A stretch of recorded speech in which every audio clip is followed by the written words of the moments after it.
Genesis chapter 38. Now Joseph had been brought down from Egypt into Potiphar, an officer of Pharaoh and captain of the guard of the Egyptians. He was brought down by the Ishmaelites and was brought down there. The Lord was with Joseph, and he became a successful man, and he was in the house of his Egyptian master. His master saw that the Lord was with him, and that the Lord caused all that he did to Joseph succeed in his hands. So Joseph found favor in his sight and attended him, and he made him an overseer of his house, and put him in charge of all that he had. From the time that he made him an overseer in his house and over all that he had, the Lord blessed the Egyptian's house for Joseph's sake, and the blessing of the Lord was all on all that he had in the house and the field.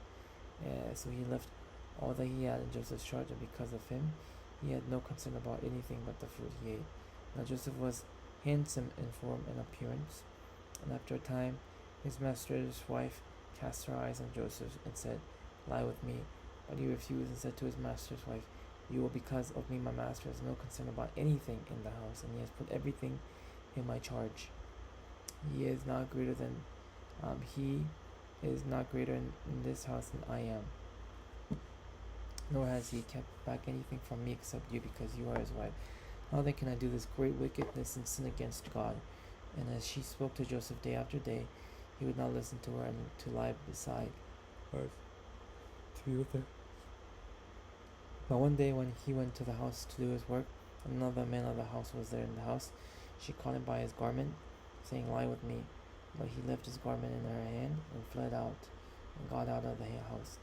And as soon as she saw that he had left his garment in her hand and had fled out of his house, she called to the men of her household and said to them, "See, he has brought among us a Hebrew to laugh at us. He came in to me to lie with me, and I cried out with a loud voice.